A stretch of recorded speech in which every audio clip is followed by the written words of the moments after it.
আশুরার দিন সারা বছরের মধ্যে গুরুত্বপূর্ণ দিন। আশুরার দিনের বহু ঐতিহাসিক ঘটনা সংঘটিত হয়েছিল। ইতিহাস থেকে পাওয়া যায় যে আমাদের সৃষ্টি পিতা হযরত আদম আলাইহিস সালামকে আল্লাহ তাআলা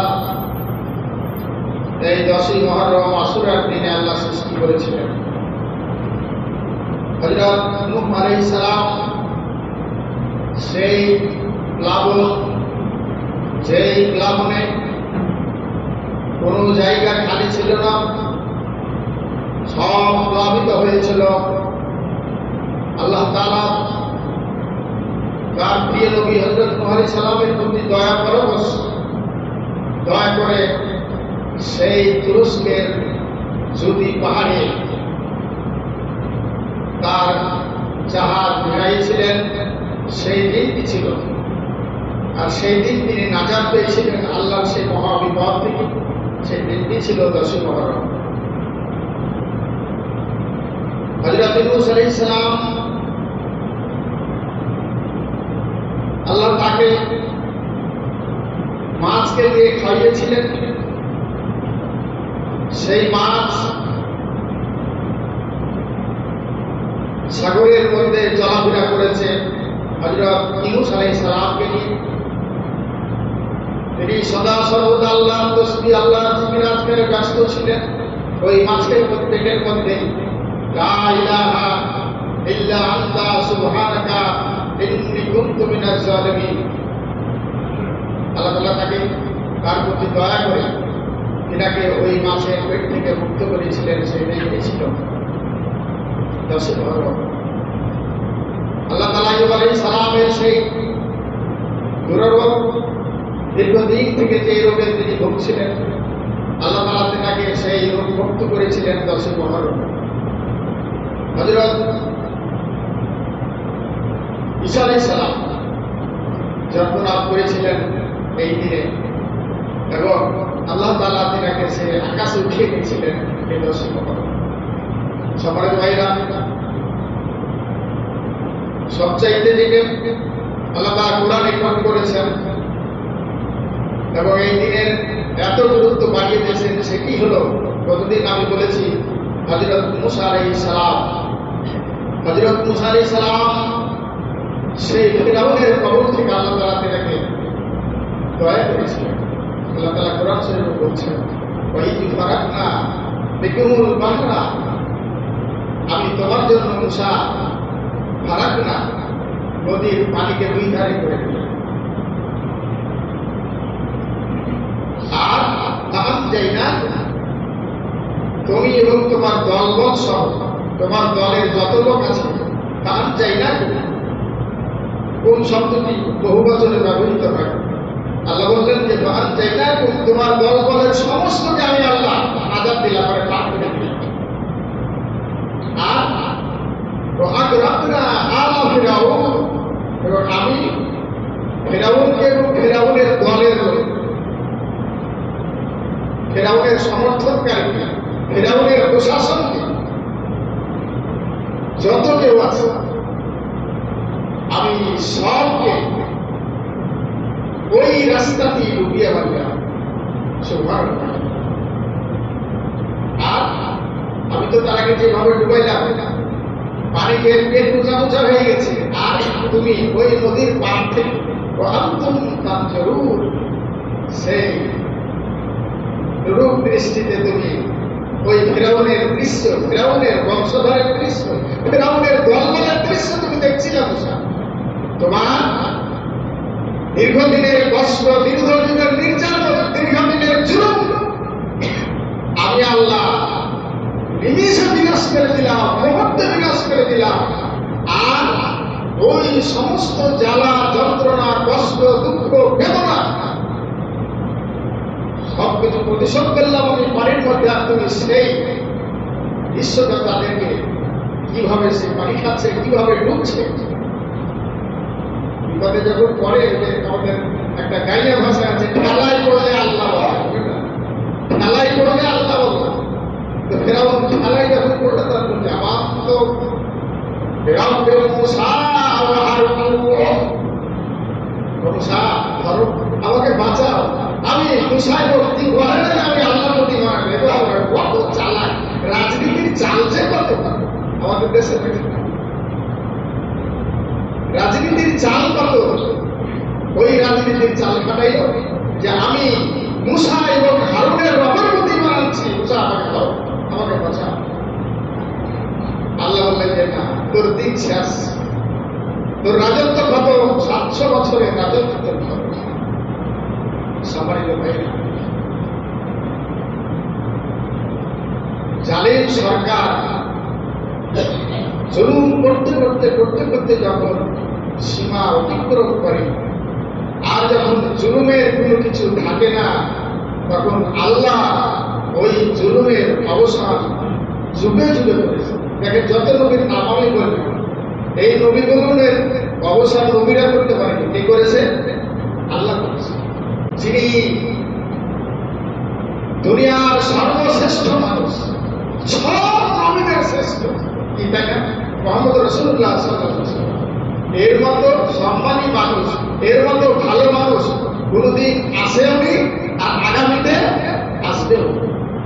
যেটাকে খিতাব দেওয়া হয়েছে, যেটাকে সম্বোধন করা হয়েছে সাইয়্যিদুল মুরসালিন ওয়া খাতামান নাবিয়্যিন মুহাম্মদুর রাসূলুল্লাহ সাল্লাল্লাহু আলাইহি ওয়াসাল্লাম, যিনি সমস্ত নবীদের নেতা, যিনি সমস্ত নবীদের শেষ নবী, তিনি হলেন মুহাম্মদুর রাসূলুল্লাহ সাল্লাল্লাহু আলাইহি ওয়াসাল্লাম। দীর্ঘ 23 বছর তিনি ইসলামের জন্য অনেক কিছু করেছেন।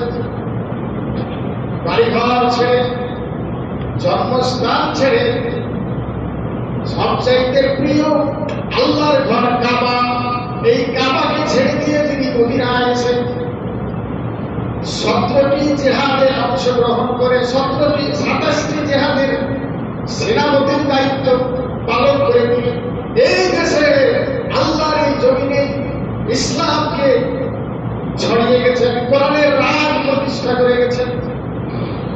আর এই ধারাবাহিকতায় হযরত আবু বকর সিদ্দিক, হযরত উমর ফারুক রাদিয়াল্লাহু তাআলা আনহু, হযরত উসমান রাদিয়াল্লাহু তাআলা আনহু, হযরত আলী রাদিয়াল্লাহু তাআলা, এই 36 বছর আল্লাহর কোরআনের শাসন চালু ছিল, আল্লাহর কোরআনের কথা কায়েম ছিল।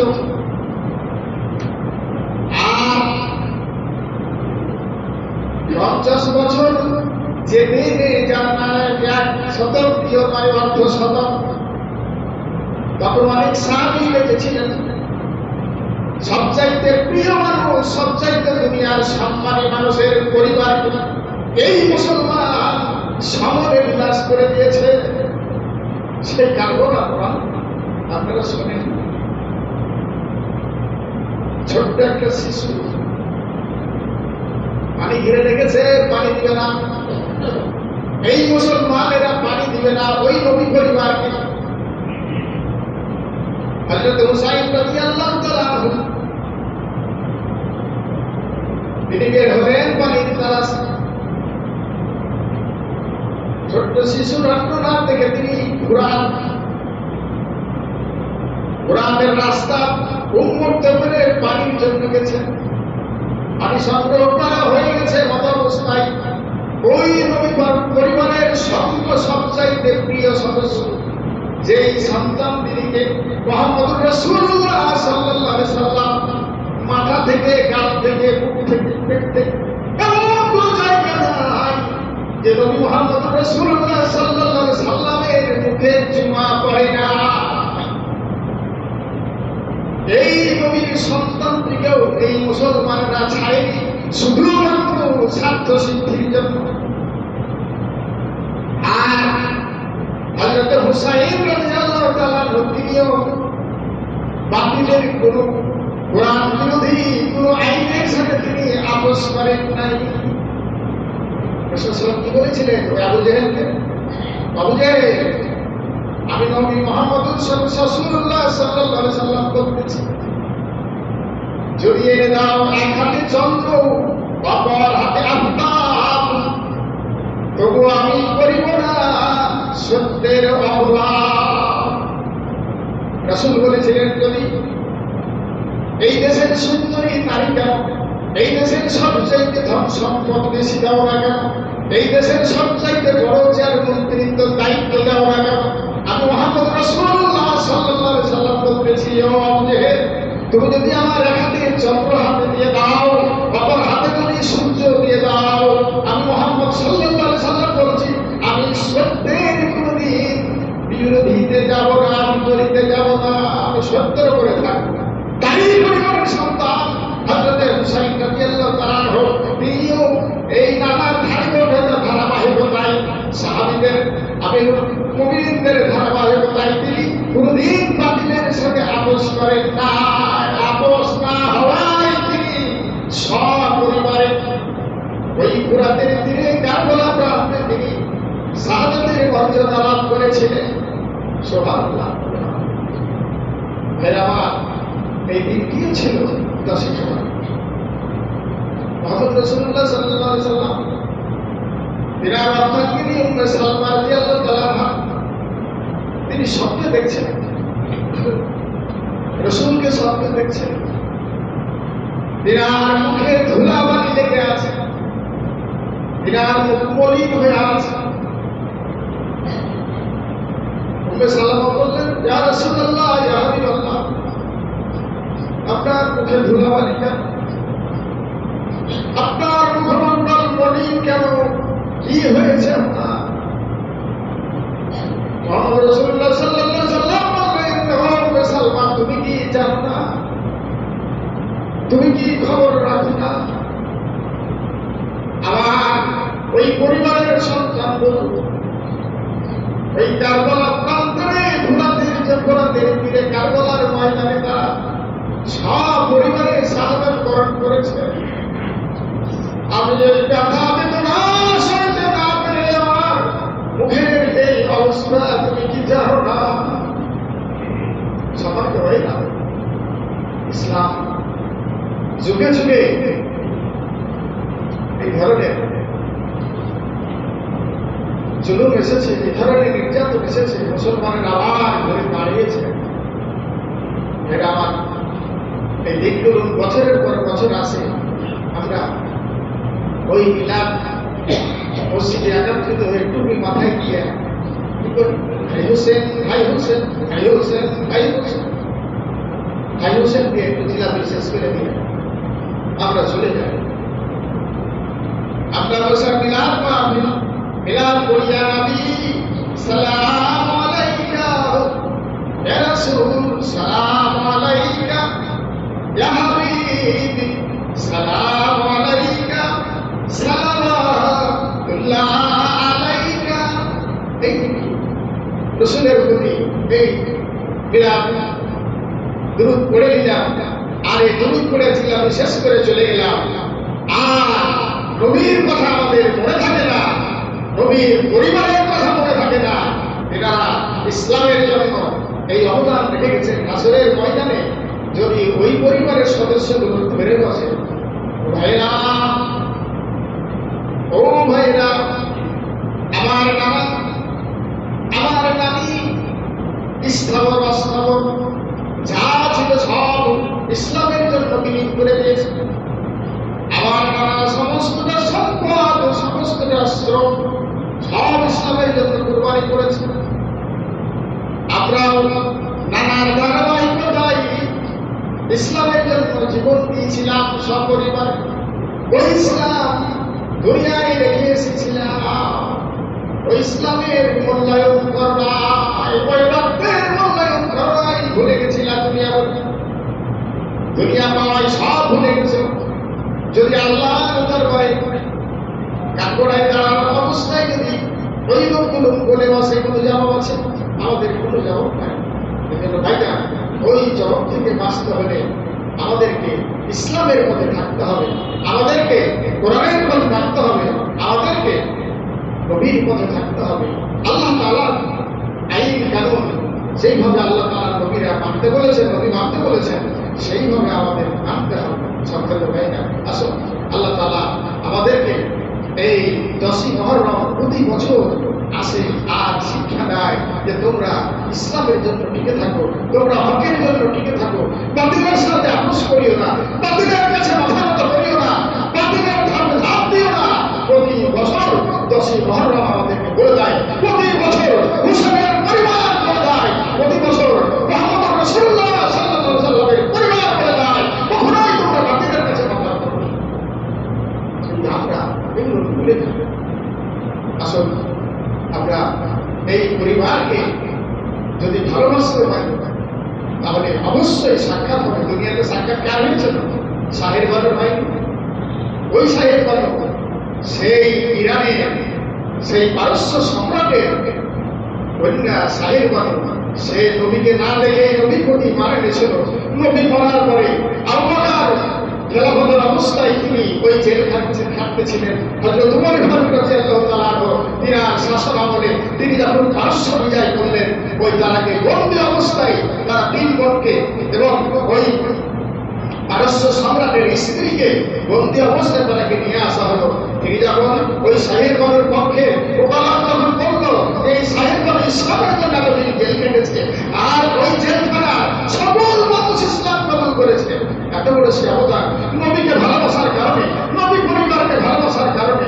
আর শাহের বানুর ইচ্ছা ছিল, আল্লাহ নবী তো মারা গেছে, নবী আমি দেখতে পাই, আল্লাহ নবীর পরিবার যেন আমার পরিবার হয়, নবীর পরিবারের সাথে আমার পরিবার যেন হয়, নবীর পরিবারের সাথে যেন আমার সাক্ষাৎ হয়।